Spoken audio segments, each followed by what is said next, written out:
You're watching Daily News Podcast on Mangalore today, where news breaks and stories unfold. From the latest updates to in-depth analyses, we're here to keep you informed and engaged. Let's get started. In a distressing incident in Uppinangady, a man named Abdul Ghafoor has been taken into custody by the Uppinangady police for allegedly sexually assaulting a minor girl. The accused had reportedly lured the young girl by offering to teach her beekeeping. The victim's mother filed a complaint stating that the family resided within the Uppinangady police station limits. The parents had entrusted their daughter to Abdul Ghafoor for beekeeping lessons while they were away. Upon their return, the minor girl disclosed on December 19th that she had been sexually assaulted by the accused since December 2nd. The police have registered a case under Sections 152, 351-2, 65-1 of BNS 2023 and Sections 4-6 of the POCSO Act in response to the complaint. In Udupi, a deep-sea fishing boat named Yashasvi, owned by Raju P. Mendon, sank near Malpe harbor after its hull cracked, causing it to take in water. The incident occurred 17 nautical miles off Malpe, leading to the rescue of the Tandil and 5 crew members aboard. Despite efforts to prevent water ingress, the boat eventually sank 8 nautical miles from the coast with an estimated loss of around 35 lakh, including fish catch and equipment. Nearby fishing boats, Hiranmayi and Mantrasmite, tried to tow the damaged vessel to safety, showing solidarity amongst the fishing community during emergencies. In a recent development, Kollur police have apprehended a 21-year-old youth from Rajasthan for orchestrating a scam involving a counterfeit website resembling the official Sri Mukambika temple portal. The accused, identified as Nasir Hussain from Alwar district, Rajasthan, was nabbed on December 19th after he allegedly duped devotees by collecting money for advance room bookings through the fake website. Acting on a complaint filed by the temple's executive officer, a case was registered under relevant sections of the law. A special investigation team was set up, leading to the arrest of the accused, who was later produced before the Bindor court and remanded to judicial custody. Authorities cautioned devotees to exercise caution while making online transactions and to utilize only the official temple website for bookings to avoid falling prey to similar fraudulent schemes.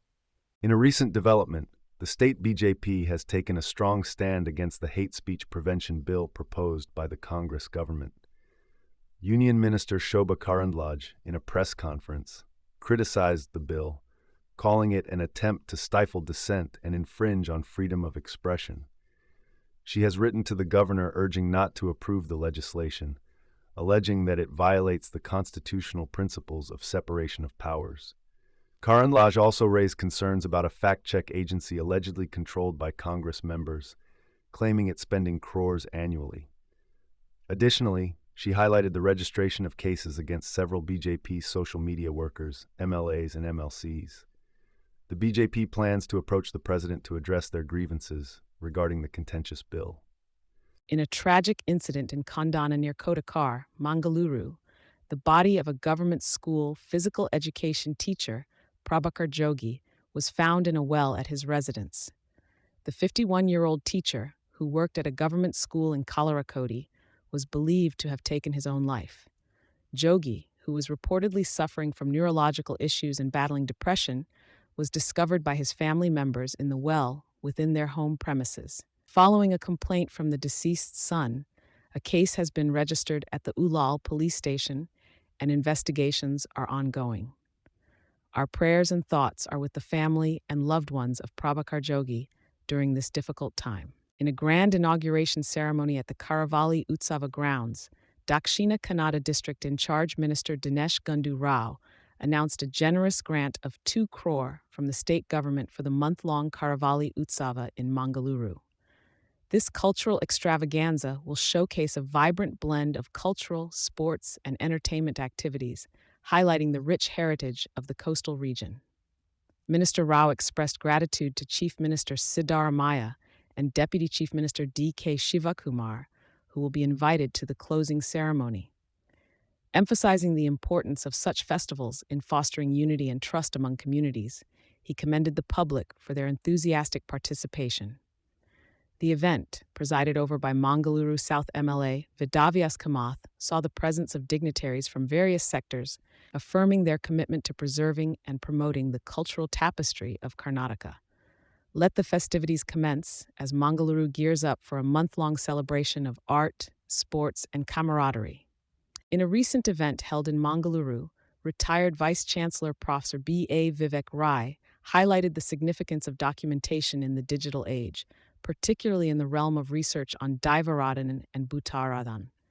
He stressed the importance of thorough preparation and critical analysis, cautioning against the circulation of incomplete or misleading information about deities.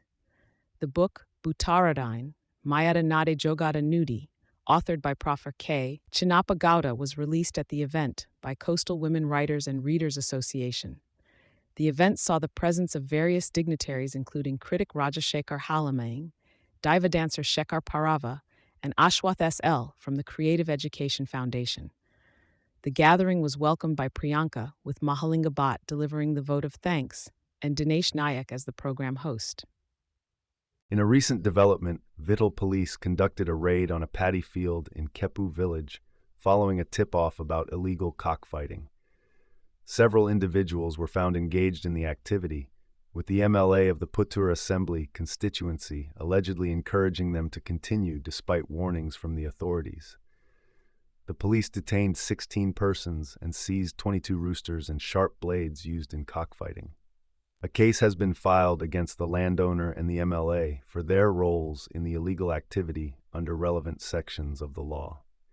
Stay tuned for further updates on this matter. Mangaluru, December 1st, 2025. The Indian Space Research Organization, ISRO, has unveiled plans to launch the Advanced Communications Satellite Bluebird Block 2 later this month, showcasing a major feat for India's space endeavors.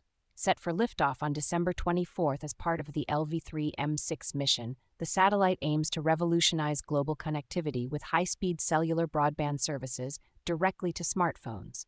This initiative, in partnership with US-based AST Space Mobile, will enable seamless 4G and 5G voice and video calls, messaging, streaming, and data services worldwide.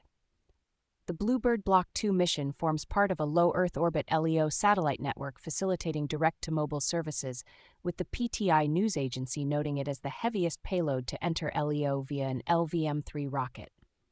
The LVM-3, renowned for successful missions like Chandrayaan-2 and Chandrayaan-3, recently made headlines with the triumphant LVM-3 M5 CMS-03 launch, placing a communication satellite in orbit on November 2, 2025.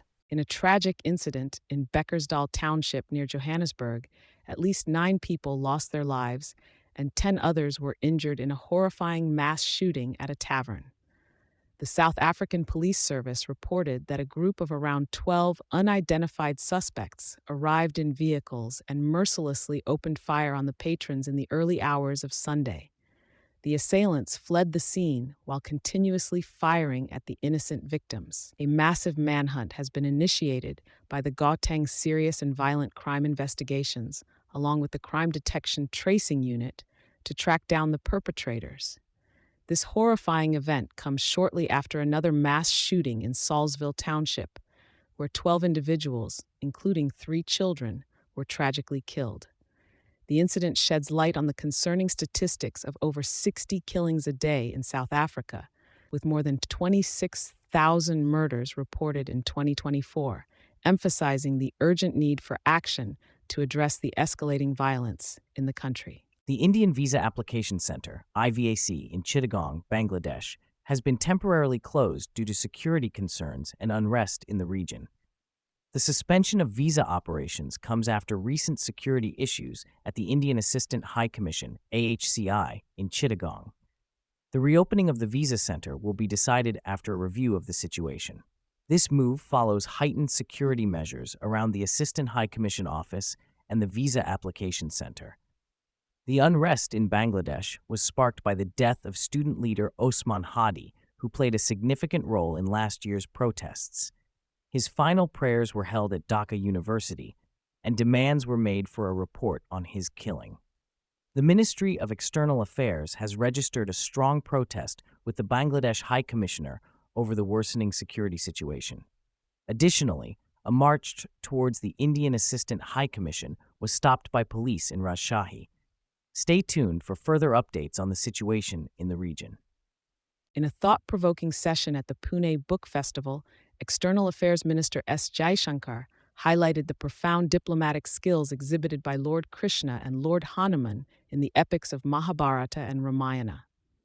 Drawing parallels to contemporary global politics, Jaishankar emphasized the essence of strategic alliances based on national interest in the present coalition-driven world order.